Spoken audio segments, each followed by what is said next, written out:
Assalamualaikum warahmatullahi wabarakatuh. Alhamdulillah, alhamdulillahirobbilalamin, wa bihi nasta'in ala umuri din. Asyhadu an la ilaha illallah wa asyhadu anna Muhammadan abduhu wa rasuluh. Dan ba'd. Sebelum kita memulai pembelajaran kita pada hari ini, ada baiknya kita membacakan bismillahirrahmanirrahim. Agar pembelajaran yang kita pelajari pada hari ini tidak bermanfaat bagi kehidupan kita. Baiklah, langsung saja ya.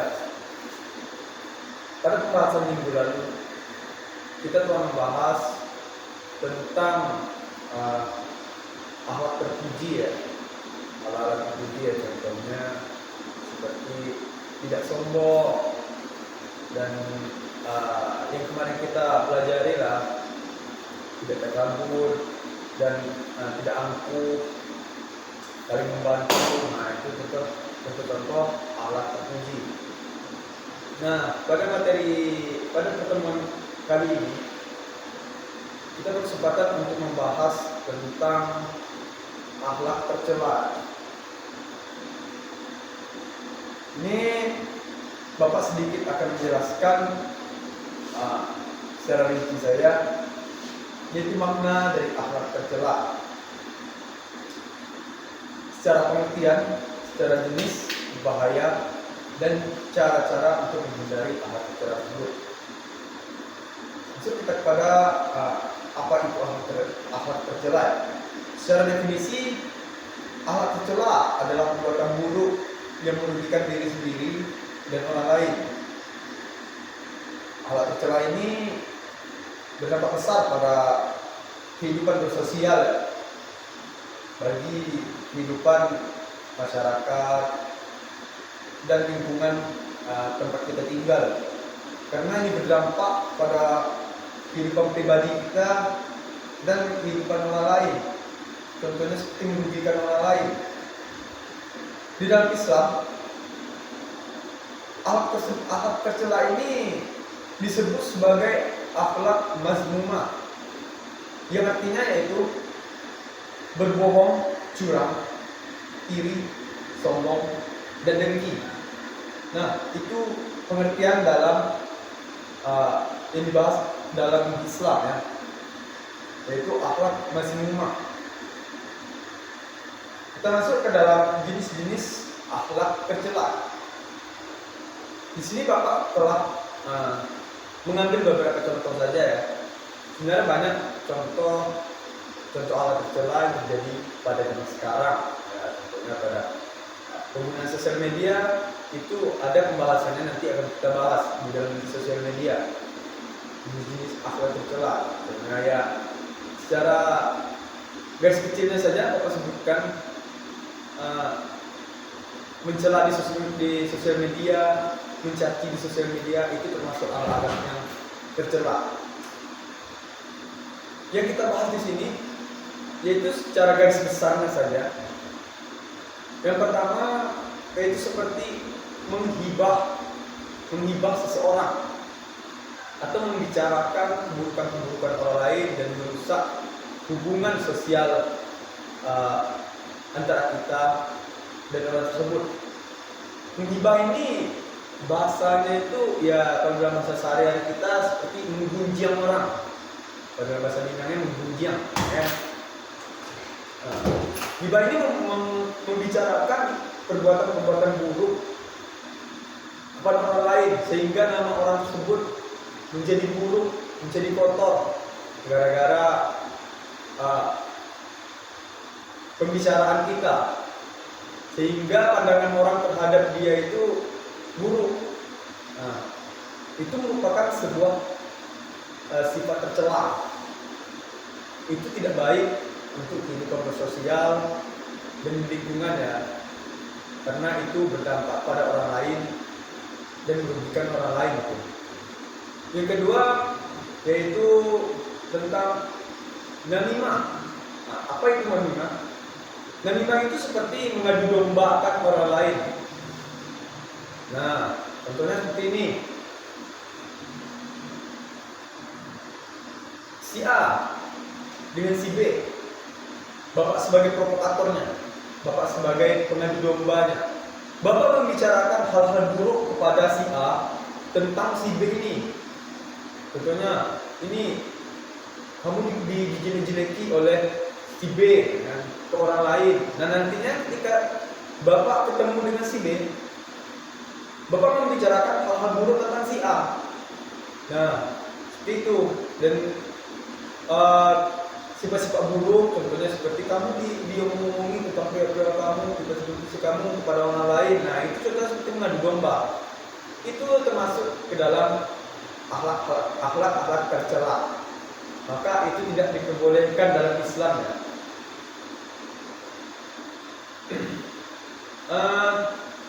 Dan masuk yang ketiga yang Bapak simpulkan secara garis kecil saja, yaitu perihal tentang ria. Ria ini seperti pamer. Pamer ini memamerkan sesuatu kepada orang lain ya.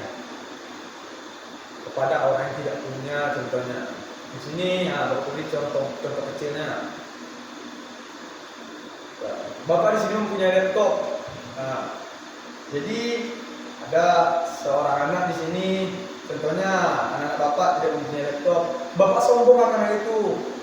Nah, Bapak punya laptop nih, masa kalian enggak? Nah, itu termasuk alat-alat tercela. Itu dilarang dalam Islam. Tidak diperbolehkan karena itu menyakiti perasaan orang lain. Nah, orang sombong itu juga dilarang dalam Islam ya. Dan yang keempat yaitu seperti takabur. Takabur itu ialah sombong ya. Kalau takabur ini merasa nih diri kita itu lebih baik daripada orang lain. Jadi apa-apa yang kita kerjakan dan apa yang orang kerjakan itu merasa kita yang paling benar gitu. Merasa kita yang paling baik, kita yang paling tepat melakukan hal tersebut. Padahal belum tentu. Itu termasuk sifat yang sombong. Ini bersangkut paut dengan ria tadi. Tapi perbedaannya di sini ria ini melakukan amal ya. Ria ini juga tadi melakukan amal, cuma amalnya ini mengharapkan pujian-pujian dari orang lain. Nah, jangan sombong ini merasa diri sendiri itu lebih baik daripada orang lain, tidak mau merasa kalah. Nah, itu sifat sombong. Dan yang selanjutnya yaitu hasad. Hasad itu dalam bahasa Arabnya, dalam bahasa kita yaitu seperti dengki. Dengki ini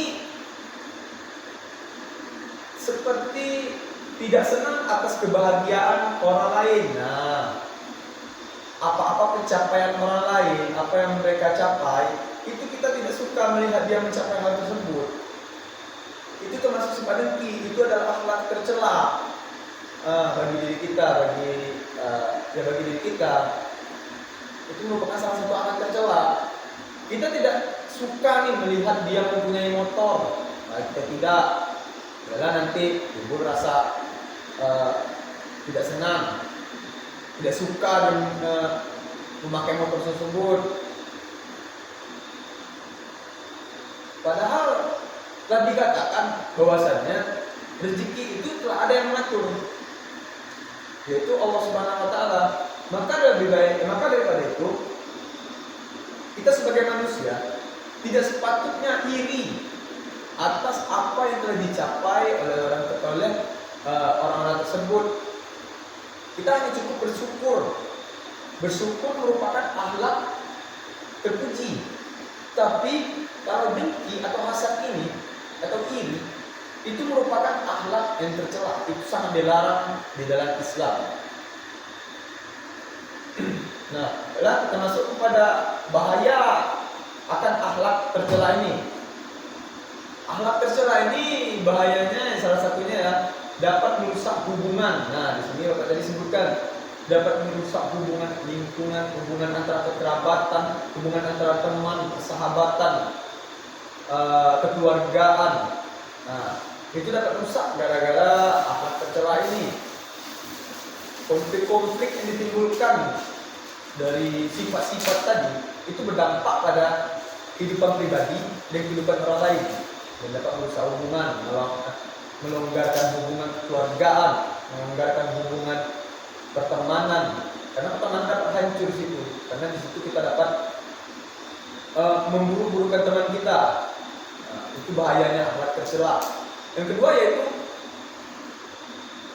dapat menghilangkan keberkahan. Nah, kenapa disebutkan dapat menghilangkan keberkahan? Ya dikarenakan sifat ini sifat yang dibenci oleh Allah. Ridhoan itu diberikan oleh Allah, rezeki itu diberikan oleh Allah. Maka dari itu ketika kita memiliki akhlak tercela ini, maka Allah itu tidak ridho pada kita.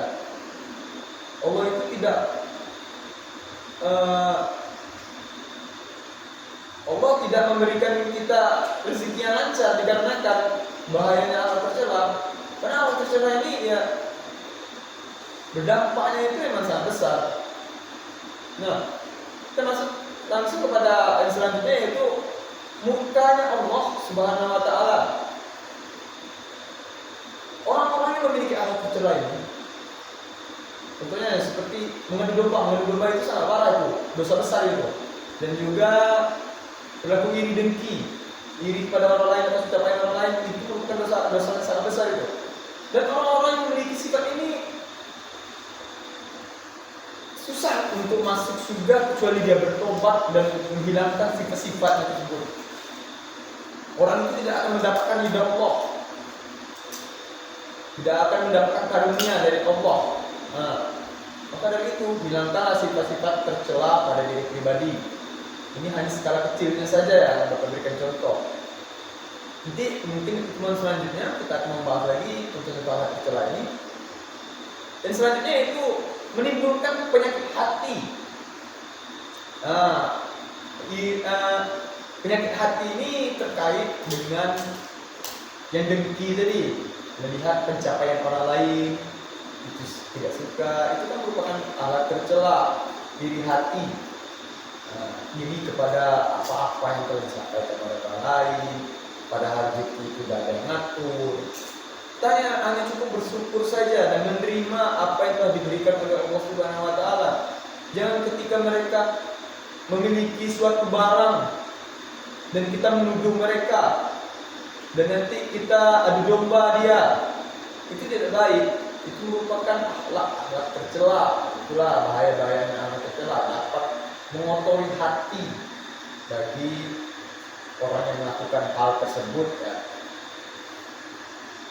Dan lanjut kita masuk kepada penyebab dari akhlak tercela. Terdapat beberapa faktor yang dapat menyebabkan timbulnya akhlak tercela ini. Jadi contohnya seperti kurangnya pendidikan agama. Kurangnya pendidikan agama ini, kurangnya pendidikan di dalam internal, contohnya seperti kekeluargaan, orang tua kurang mendidik, orang tua kurang memberikan arahan, kurang memberikan nasihat kepada anak tersebut. Karena sebab-sebab itulah nantinya timbul rasa akhlak tercela itu, rasa iri, rasa dengki, rasa sombong, angkuh. Karena orang tuanya itu tidak memperhatikan secara signifikan pertumbuhan dari anak-anak tersebut. Nah, dan juga di dalam lingkungan. Kalau misalnya kita hidup di dalam lingkungan yang bisa dikatakan tidak memiliki akhlak ya, lingkungan yang kotor, lingkungan yang akhlaknya tuh minim di situ, di daerah tersebut, ya kan? Maka itu nanti bakal terpengaruh oleh diri pribadi kita. Nah, itu merupakan faktor-faktor penyebabnya juga. Faktor penyebab dari teman, sahabat, lingkungan-lingkungan tetangga, itu dapat menyebabkan munculnya akhlak tercela tersebut. Dan dari sisi pendidikan di sekolah, mungkin di sekolah itu kenapa bisa timbul akhlak tercela ini? Ya mungkin di dalam lingkungan sekolah, di dalam lingkungan pertemanan persekolahan, itu terdapat ya sifat-sifat yang dimana sifat ini termasuk hal-hal tercela yang berdampak ke dalam diri kita. Kita dapat terpengaruhi oleh sifat-sifat orang lain itu, dan mungkin guru sebagai pendidik itu kurang bisa memberikan pemahaman yang jelas tentang akhlak tercela ini. Apa saja akhlak tercela ini? Mungkin guru di situ kurang memberikan pembahasan tersebut, dan atau mungkin di sekolah mereka hanya mementingkan pendidikan saja, tapi tidak mementingkan karakter dan akhlak. Nah, itu dapat menyebabkan akhlak tercela itu muncul. Yang kedua yaitu dari pengaruh lingkungan buruk. Nah, tadi telah Bapak sebutkan dari pengaruh lingkungan tadi, lingkungan yang buruk itu dapat mempengaruhi psikologi kita, mempengaruhi jiwa kita akan munculnya akhlak tercela tersebut. Karena lingkungan ini adalah contohnya nih seperti pertemanan. Jika teman kalian melakukan ini, melakukan akhlak-akhlak tercela, nah biasanya itu kita kalau misalnya kita nggak kuat, iman kita nggak ada, pengetahuan kita sedikit ya pengetahuan kita, maka kita akan terpengaruh. Karena ketidaktahuan kita kalau misalnya itu adalah perilaku yang tercela. Nah, itulah faktor penyebab akhlak tercela itu dapat muncul. Nah, yang selanjutnya yaitu lemahnya iman. Lemahnya iman ini juga dapat mempengaruhi ya dari pribadi kita, perilaku kita, akhlak kita. Karena lemahnya iman ini dalam Islam, iman itu adalah sebagai fondasi bagi manusia, bagi kaum muslimin untuk berperilaku, untuk bertindak agar tidak melenceng, agar tidak jauh dari ajaran-ajaran yang telah ditetapkan oleh Nabi Muhammad SAW dan ajaran-ajaran yang berlandaskan dari Al-Quran dan Hadis. Nah, ketika kita tidak memiliki ilmu itu, maka iman kita bakalan goyah akan ketidakpengetahuan, akan ketidaktahuan dari sikap-sikap dan perilaku yang baik. Nah, iman dapat goyah di situ. Dan cara mencegah lemahnya iman ini, ya kita jangan sampai terpengaruh. Kalau kita sudah tahu nih, oh itu akhlak tercela, jangan sampai terpengaruh. Kamu sombong, jangan sampai kita terpengaruh dan terbawa oleh sifat sombong tersebut. Yang caranya ya kita harus menjaga sholat kita, harus selalu senantiasa berperilaku baik pada orang lain. Nah, itu akan menimbulkan kekuatan iman kita lebih meningkat. Nah, dan juga pengetahuan tentang agama. Nah, itu bakal menguatkan iman kita, menkokohkan iman kita. Dan lanjut yang terakhir itu terkadang kita terlalu mencintai dunia. Nah, terlalu mencintai dunia ini juga tidak baik bagi kehidupan kita ya. Karena dunia ini adalah sementara, jalan selamanya itu adalah akhirat. Maka kita sebagai manusia harus senantiasa mempelajari ilmu-ilmu tentang akhlak tercela ini, menjaga perilaku kita. Karena akhlak tercela ini dapat menimbulkan dosa. Kalau kita terlalu cinta terhadap dunia, kita bakalan kehilangan akhlak terpuji, dan kita akan mendapatkan sifat-sifat sombong, sifat-sifat dengki. Kalau kita terlalu mencintai dunia, contohnya nih, kalau kita memiliki uang, nah kita selalu mengejar uang dalam kehidupan. tanpa memikirkan orang lain. Nah, dari contoh tersebut, gara-gara uang tersebut, kita dapat melakukan hal-hal yang dapat merugikan orang lain dan diri kita pribadi, atau dapat merugikan orang lain dan menguntungkan orang lain. Itu disebut kapitalisme. Kapitalisme itu orang yang berbuat, yang melakukan sebuah pekerjaan tapi mengandalkan tenaga orang lain, seakan-akan dia memperbudak orang lain. Nah, itu seperti kapitalisme. Kalau kapitalisme itu bukan pembahasan kita ya. Jadi kita sebagai manusia jangan terlalu mencintai dunia, harus seimbang antara dunia dan akhirat, itu harus seimbang. Nah, lanjut kepada cara-cara menghindari akhlak tercela. Nah, menghindari akhlak tercela ini ya contohnya seperti meningkatkan keimanan kita, selalu beribadah, berzikir dan membaca Al-Qur'an. Nah, itu akan menkokohkan iman kita. Jadi memperdalamkan ilmu agama. Ya contohnya seperti ikuti kajian, mengikuti ceramah dan mendengarkan siraman rohani dan berdiskusi dengan orang-orang yang baik. Nah, itu dapat menghindari kita dari akhlak tercela. Contohnya para ulama ya, berdiskusi dengan para ulama. Para ulama itu kan akhlak-akhlaknya itu ya ada ulama mungkin yang akhlaknya itu masih kurang ya kan. Tapi setidaknya dia mengetahui teori tentang akhlak-akhlak tersebut agar kita dapat mengikutinya. Dan lanjut kepada memperbaiki lingkungannya seperti lingkungan pertemanan, persahabatan, itu diperbaiki lingkungan keluarga ya. Ketika keluarga kita memiliki sifat tercela, kita harus saling mengingatkan. Nah, pilihlah teman-teman yang soleh, pilihlah teman-teman yang baik dari segi akhlak, etika, perilaku, perbuatan.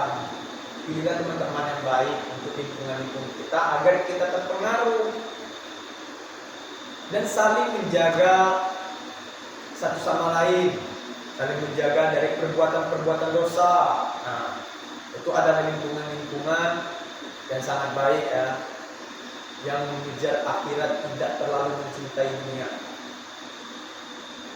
Dan masuk yang cara menghindarinya yaitu senantiasa berbuat baik kepada orang lain, senantiasa tolong menolong, bantu membantu, senantiasa bersedekah.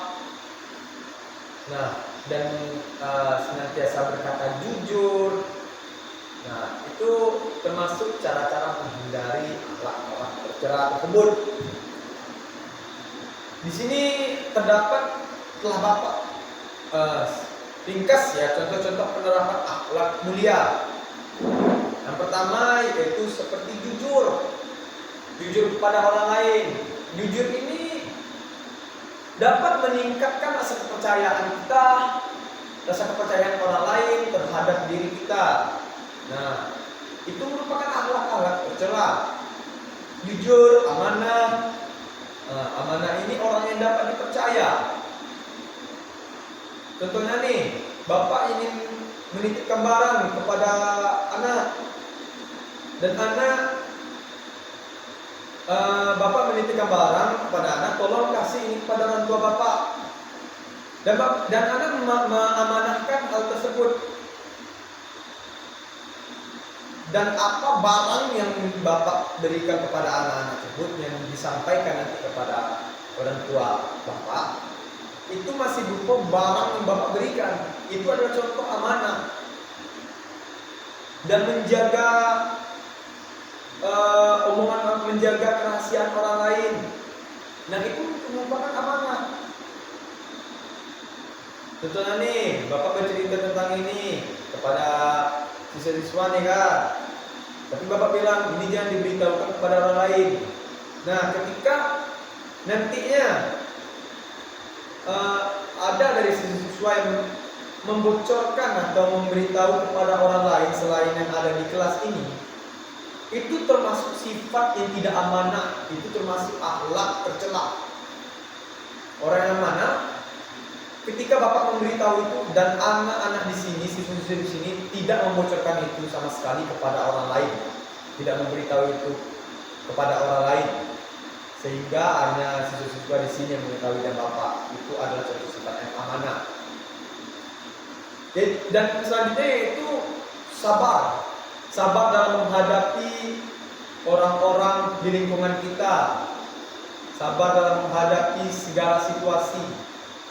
Nah, sabar ini merupakan suatu sifat yang sangat berakhlak mulia ya. Contohnya di sini seperti Bapak memarahi kalian atas perbuatan yang kalian salahi, yang kalian perbuat itu salah, dan nanti Bapak akan meluruskan, tapi Bapak memarahi, menasehati jatuhnya. Tapi kalian sabar dalam hal itu. Dan ketika kalian mendapatkan sebuah cobaan, contohnya seperti kehilangan uang, dan kalian kehilangan uang, contohnya seperti kalian itu kehilangan uang. Nah, pada kehilangan uang ini, kalian itu bersifat, mungkin ini adalah jalan yang diberikan oleh Allah karena saya telah kehilangan uang tersebut, mungkin ini takdir dari Allah, itu adalah sifat sabar dan saya tidak harus mengeluh akan hal tersebut. Nah, itu adalah sifat sabar, tidak marah-marah. Ini enggak, nanti ketika uang hilang 1.000 rupiah, mana uang aku 1.000 rupiah nih, mulai menyalahi orang lain, kau maling, menuduh, ngadu domba, itu merupakan sifat tercela nanti jadinya. Sabar nggak begitu, kalau hilang ya udah ikhlasin saja, itu termasuk sifat sabar. Nah, dan itu ikhlas atas apa yang telah kita perbuat, apa yang telah kita rasakan. Supaya seperti kehilangan uang tadi, ya ikhlas kita atas kehilangan uang tadi, tidak malah mencaci-caci orang lain, menuduh orang lain, ya itu masuk dalam sifat ikhlas. Dan yang terakhir yaitu seperti rendah hati. Rendah hati ini seperti orangnya itu lembut, tidak menyombongkan diri, tidak ria.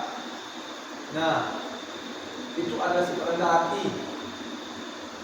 Contohnya seperti Bapak ini mempunyai uang, tapi bukannya Bapak sombong, bukannya Bapak pamer kepada orang lain, Bapak bersedekah kepada orang lain tanpa mengharapkan pujian-pujian dari orang lain. Nah, itu merupakan sifat rendah hati. Saling berbagi, nah itu merupakan sifat-sifat dari rendah hati. Itu rendah hati ini termasuk hal-hal terpuji yang kita bahas kemarin ya. Nah, dari materi yang telah Bapak paparkan tadi tentang akhlak-akhlak tercela, jenis-jenisnya, contoh-contohnya, cara menghindarinya, itu mudah-mudahan kedepannya anak-anak di sini dapat menerapkan hal-hal tersebut ya, dari materi-materi pembelajaran tersebut. Dan Bapak mengharapkannya ya, Bapak akan memberikan sedikit tugas kepada anak-anak untuk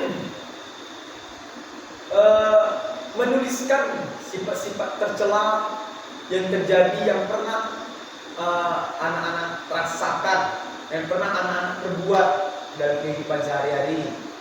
Ya, contohnya seperti saya pernah sombong nih Pak atas perbuatan ini, atas memiliki ini. Saya pernah iri nih Pak atas perbuatan-perbuatan ini, dijelaskan iri atas apa. Nah, nanti anak-anak jelaskan di situ. Dan minggu besok kita coba untuk membahas lagi ya, secara singkat saja dari tugas-tugas yang anak-anak berikan kepada Bapak, nanti akan Bapak luruskan. Nah, mungkin hanya itu saja materi yang Bapak sampaikan pada hari ini.